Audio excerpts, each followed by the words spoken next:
Class में कहाँ तक हो गया था? तरंग समूह हो गया था। अब टॉपिक डालो समूह वेग, ग्रुप वेलोसिटी। 2009 में आया ये, बंद कर देना इसको। समूह वेग,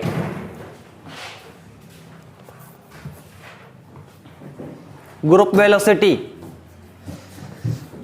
समूह वेग 2009 में आया हुआ है ये। देखो तरंग समूह का जो वेग है वो क्या कहलाता है?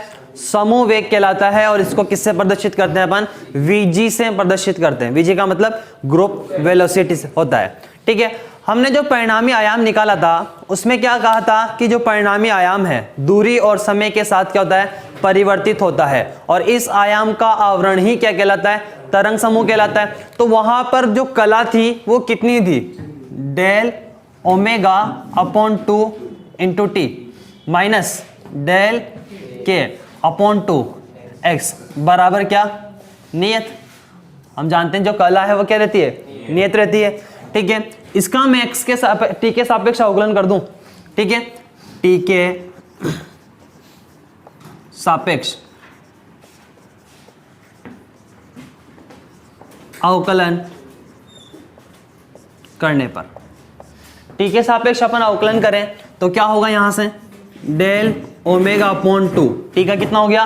1, फिर minus del k upon 2 x का dx अपॉन dt बराबर कितना? 0। नियत का कितना होगा?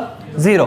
तो del k upon 2 dx upon dt बराबर डेल ओमेगा अपॉन 2, 2 से 2 कैंसिल, तो dx अपॉन dt बराबर डेल ओमेगा अपॉन डेल के।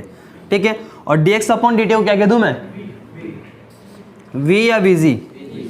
vg del omega upon del k. F del k tends to 0, तो फिर vg क्या होगा? बोलो। डी ओमेगा अपॉन डी के। भूल गए ये चीज? तो याद रहना चाहिए ग्रुप वेलोसिटी vg कितना है? डी ओमेगा अपॉन डी के। लिखेंगे इसमें तरंग समूह का वेग, तरंग समूह का वेग समूह वेग कहलाता है। तरंग समूह का वेग समूह वेग कहलाता है। इसे वीजी से व्यक्त करते हैं। इसे वीजी से व्यक्त करते हैं। लिखें ये पूरा।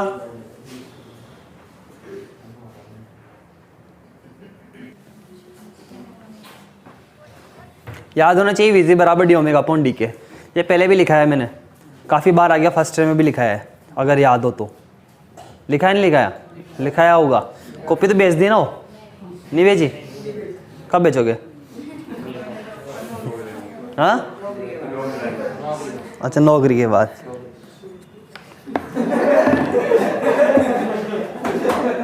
फिर लिखो कला वेग, phase velocity, phase velocity, phase velocity.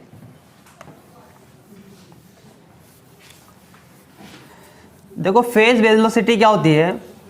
तरंग का जो वेग है उसे क्या कहते हैं अपन? कला वेग कहते हैं। इसे वीपी से प्रदर्शित करते हैं। किससे? वीपी से। तो अपने पास जो ओमेगा टी माइनस के एक्स, तरंग की जो समीकरण थी वो क्या थी? ओमेगा टी माइनस के एक्स बराबर क्या? नियत। तरंग के लिए तो यही है, ओमेगा टी माइनस के एक्स। और तरंग की जो कला है वो क्या रहती है? नियत रहती है। तो यहां से मैं टी के सापेक्ष अवकलन कर दूं तो क्या होगा? ओमेगा माइनस के dx अपॉन dt बराबर कितना? 0। तो यहां से अपने पास क्या आया? के dx अपॉन dt बराबर कितना? ओमेगा। तो dx अपॉन dt कितना? ओमेगा अपॉन के, और dx अपॉन dt को क्या कहते हैं? वीपी। तो यही क्या है अपने पास, कला वेग। लिखें, तरंग के वेग को कला वेग कहते हैं। तरंग के वेग को कला वेग कहते हैं। इसे वीपी से व्यक्त करते हैं। इसे वीपी से व्यक्त करते हैं। लिखो इसे पूरा।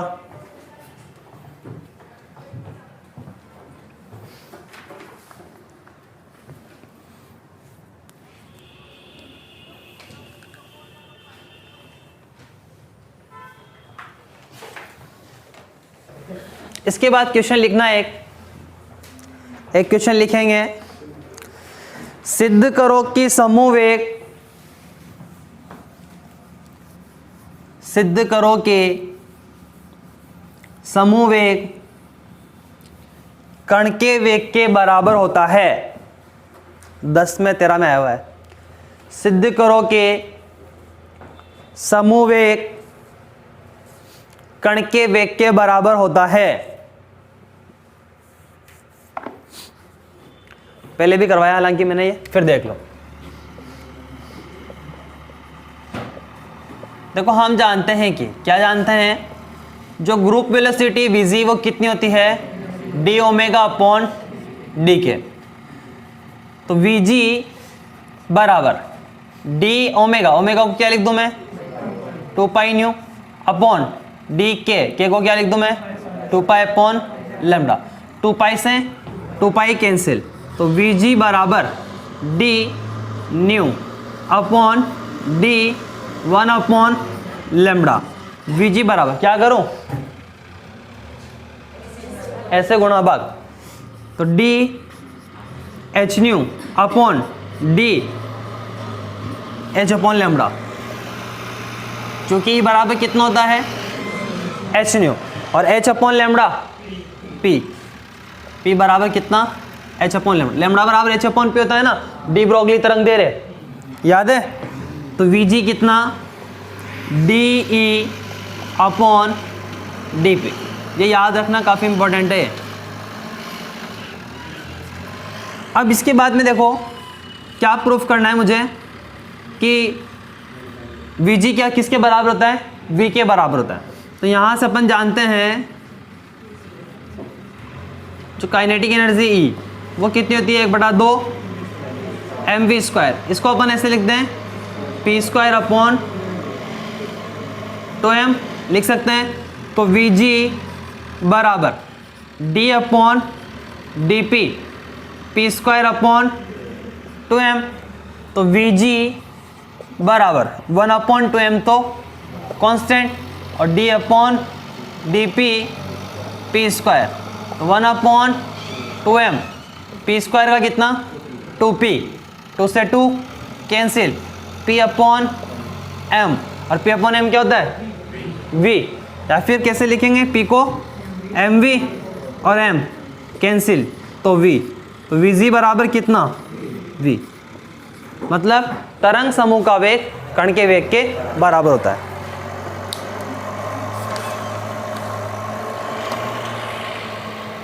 लिखो इसे,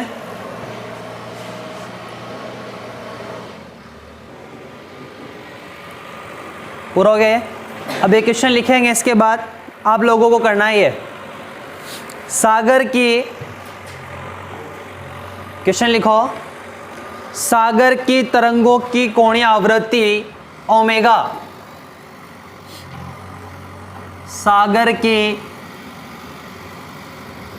तरंगों की कोणीय आवृत्ति, सागर की तरंगों की कोणीय आवृत्ति ओमेगा एवं तरंग संख्या के, एवं तरंग संख्या का मतलब तरंग संख्या नियतांक, तरंग संख्या के एक दूसरे से ओमेगा बराबर √g के, ओमेगा बराबर अंडर रूट जी के द्वारा संबंधित है, जहां जी गुरुत्वीय त्वरण है, जहां जी गुरुत्वीय त्वरण है। इन तरंगों के कला एवं समूह वेगों का अनुपात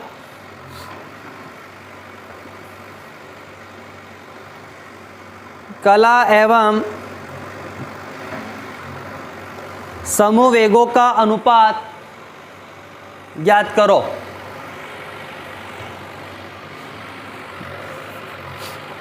फर्स्ट ईयर में खूब करवाए मैंने ऐसे सवाल, उनमें से ये भी एक था फर्स्ट ईयर में। आप जानते हो वीजी कितना होता है? डी ओमेगा अपॉन डी के। तो वीजी बराबर डी अपॉन डी के। ओमेगा, ओमेगा कितना है? अंडर रूट जी के। तो वीजी बराबर अंडर रूट जी के का कितना होगा? 1/2 अंडर रूट जी के, और जी के का कितना? जी के रेस्पेक्ट में कर रहे हैं, ठीक है। तो वी जी बराबर 1/2, इसको क्या लिखते हैं? अंडर रूट जी अपॉन के। जो जी है इसको अंडर रूट जी लिखा जा सकता है, तो एक अंडर रूट जी से एक अंडर रूट जी कैंसिल हो जाएगा, तो अंडर रूट जी अपॉन के में वी जी बराबर 1/2। देखो मुझे क्या करना है, समूह वेग और कला वेग में रिलेशन निकालना है।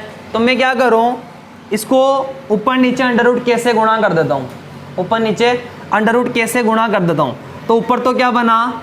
अंडर रूट जी के, जी तो था ही सही, ऊपर अंडर रूट के से गुणा किया मैंने, तो अंडर रूट जी के हो गया। अपॉन नीचे क्या है? अंडर रूट के और अंडर रूट के हो गया, ठीक है। तो वी जी बराबर इस अंडर रूट जी के को मैं क्या कह दूं? ओमेगा, ओमेगा अपॉन कितना? के। 1/2 भी चल रहा है, ओमेगा अपॉन के। तो वी जी बराबर 1/2 ओमेगा अपॉन के, वीपी। क्या होता है ये? वीपी है। तो अपन को किसके बीच में रिलेशन चाहिए? वीपी अपॉन वीजी, तरंग वेग और समूह वेग के बीच में रिलेशन, मतलब कला वेग और समूह वेग के बीच में कितना आएगा? VP upon VG 2:1। और वीजी अपॉन वीपी पूछे तो इतना तो है, इतना तो है ना? नहीं है क्या? कितना है? लिखो, हो गया ये। इसके बाद एक और क्वेश्चन लिखेंगे, तुम टेंशन मत लो कोर्स वगैरह की। मेरी गाड़ी में बैठ गए ना तुम, बस पहुंचा दूंगा सही सलामत। लिखो, आपेक्षिकता के क्वेश्चन आपेक्षिकता के सिद्धांत को काम में लाते हुए, याद होगा तब काम में लाएंगे ना, पर हाँ, आपेक्षिकता के सिद्धांत को काम में लाते हुए सिद्ध कीजिए कि आपेक्षिकता के सिद्धांत को काम में लाते हुए, हाँ ये वही आपेक्षिकता का विशेष सिद्धांत, स्पेशल थ्योरी ऑफ रिलेटिविटी, काम में लाते हुए सिद्ध कीजिए कि समूह वेग कण के वेग के बराबर होता है। समूह वेग कण के वेग के बराबर होता है।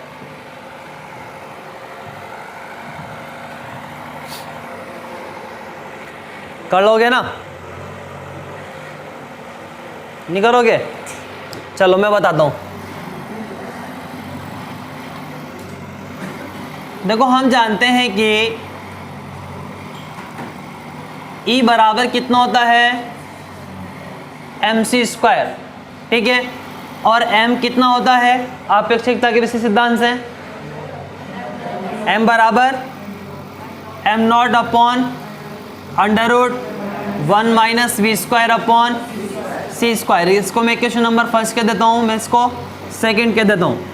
From equation number first and second, E बराबर m की जगह m0 upon √1 minus we square upon C square, और फिर ये सी स्क्वायर। इसको ऐसे लिख दूँ मैं, ई बराबर m0 सी स्क्वायर और 1 minus we square upon C square की घात -1/2, समीकरण 3। ठीक है, फिर आप जानते हो P बराबर क्या होता है, mv। तो P बराबर m की जगह कितना, इसको कौन सा समीकरण है ये, 4, from equation number second and 4, P बराबर m की जगह m0 upon √1 minus we square upon C square, और ये v पढ़ा तो है ना आप लोगों ने, ये सेकेंड ईयर में पढ़ा होगा, पढ़ा था। ठीक है, तो यहाँ से P बराबर m0v और ये 1 minus we square upon C square की घात -1/2, इक्वेशन नंबर 5। अब देखो मैं क्या करना चाहता हूँ, मेरे पास समीकरण 3 है और एक समीकरण 5 है। इन दो समीकरणों को देखो। अब यहाँ से मैं क्या करता हूँ, सबसे पहले समीकरण जो 3 है इसका v के सापेक्ष अवकलन कर लेता हूँ। मेरे कहने का मतलब है डी अपॉन डी वी में निकाल लेता हूँ। ठीक है, इसके बाद यहाँ पर मेरे पास क्या है, p है, p मैं इसका भी क्या करता हूँ, अवकलन कर लेता हूँ, मतलब dp अपॉन dv निकाल लेता हूँ और दोनों समीकरणों का आपस में भाग दे देता हूँ। भाग देने से क्या होगा, मेरे पास ये de अपॉन dv और dv अपॉन dp। तो यहाँ से कितना है अपने पास, de अपॉन dp, और de अपॉन dp क्या होता है, vg। तो LHS साइड में क्या बन गया, ग्रुप वेलोसिटी, और RHS साइड में तुम सिद्ध कर ही दोगे, एक साइड दोगे ना सिद्ध। तो बस पहले ये तो करते हैं, उधर अपने आप बन जाएगा भी, ट्राई करें। तो समीकरण 3 का v के सापेक्ष अवकलन करने पर, यूं मत क्या नाम कर लेंगे, नहीं कहना ही नहीं ऐसा। तो यहां से देखें de अपॉन dv बराबर m0 तो कांस्टेंट है, सी स्क्वायर भी कांस्टेंट है, तो ये m0 सी स्क्वायर -1/2 घात आगे, और कितना होगा इसका 1 minus we square upon C square की घात कितनी, -1/2 और -1 मतलब माइनस का 3/2, और इसका -2v अपॉन सी स्क्वायर। अरे v के सापेक्ष कर रहे हैं, तो कितना है ये de अपॉन dv बराबर, ये 2 से 2 कैंसिल हो गया, सी स्क्वायर से सी स्क्वायर कैंसिल हो गया, माइनस माइनस प्लस हो गया, m0v बस, और 1 minus we square upon C square की घात -3/2, यही बच रहा है। इसको मैं क्या कह दूं, इक्वेशन नंबर 6 कह देता हूं। अब क्या करें, इसके बाद समीकरण 5 का v के सापेक्ष अवकलन करने पर, किसके सापेक्ष, v के सापेक्ष, एक मिनट, कहाँ गया, dp अपॉन dv बराबर, देखो m0 तो कांस्टेंट है, इसको फर्स्ट मान है, इसको सेकंड मान है। अवकलन तो बहुत शानदार आते हैं आप लोगों को, हंसते हो सुंदर लोग यार, नहीं आते क्या, मुझे पता है समाकलन थोड़े कम आते हैं, है ना, सही कह रहा हूं क्या मैं। अच्छा देखो v तो एज इट इज, इसका करेंगे -1/2 और ये 1 minus we square upon C square की घात -3/2 और ये -2v अपॉन सी स्क्वायर, फिर प्लस v का कितना हो गया 1 minus we square upon C square की घात कितनी -1/2, दिख जाएगा, ठीक है। कोष्टक बंद। dp अपॉन dv बराबर, ये 2 से तो 2 और बस माइनस माइनस प्लस हो ही जाएगा। m0 v square upon C square, 1 minus we square upon C square की घात -3/2, इसको मैं चलो अगली लाइन में लिख दूंगा, और plus 1 minus we square upon C square की घात -1/2।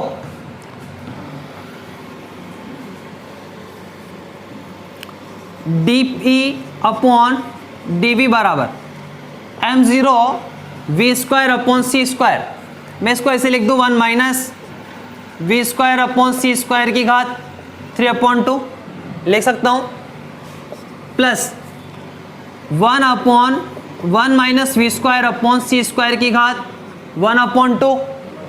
मैं क्या करना चाह रहा हूं, देखो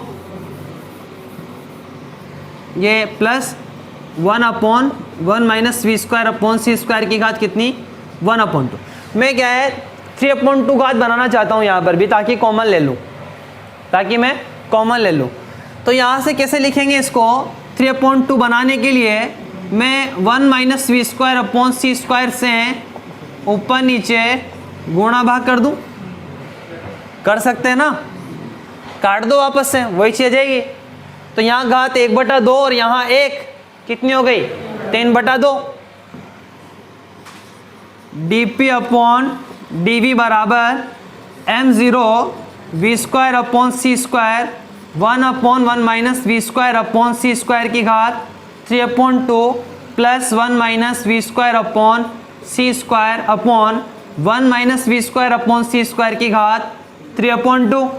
ये कॉमन हो जाएगा, तो dp अपॉन dv बराबर m0 upon 1 minus we square upon C square की घात 3/2 v square upon C square plus 1 minus we square upon C square, ये कैंसिल हो गया। तो क्या बचा अपने पास, dp अपॉन dv बराबर m0, एक मिनट वो कहाँ है, समीकरण 6 है ना, -3/2 बना देता हूँ ताकि जल्दी से कट जाएगा। इसको वापस ऊपर ले लूँ, 1 minus we square upon C square की घात माइनस का कितना 3/2, ये समीकरण कौन सी है 7, भाग दें डी अपॉन डी वी और डिवाइड किया मैंने dp अपॉन dv से, तो कितना आ गया d अपॉन dp, ये तो क्या हो गया vg, m0 से m0 कट गया, 1 minus we square upon C square की घात -3/2 से क्या बचा उधर vg बराबर क्या, ये लाना था क्या, आ गया, बढ़िया हुआ, लिख ले इसे।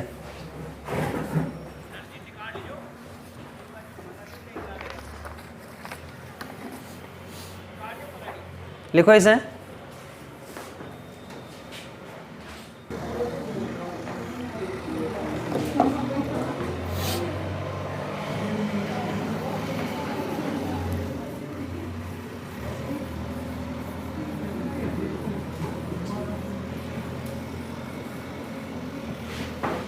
डिवाइड कर दे, मतलब equation number 6 divided by equation number 7, तो क्या आएगा इधर से, तो डी अपॉन, ये इक्वेशन नंबर 7 तक हो गया था।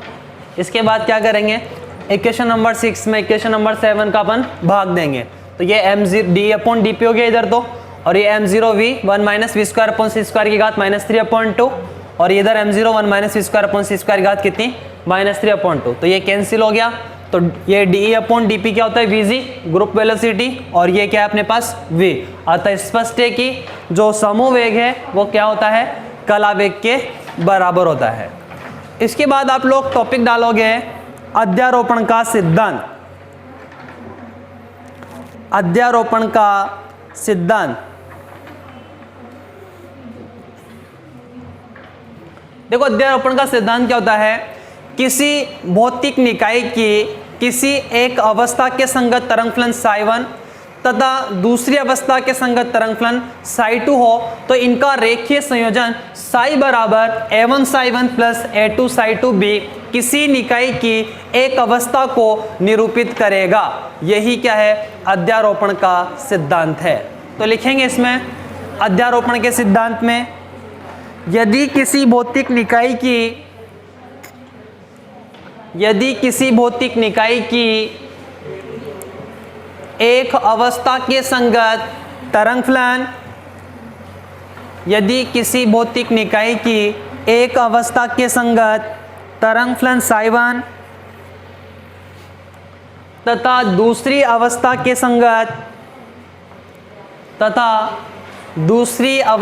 संगत तरंग फलन psi2 हो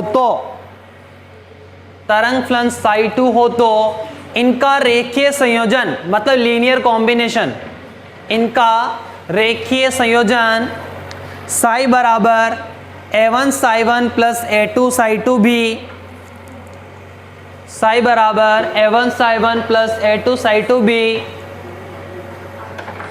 किसी एक अवस्था को निरूपित करेगा, किसी एक अवस्था को निरूपित करेगा।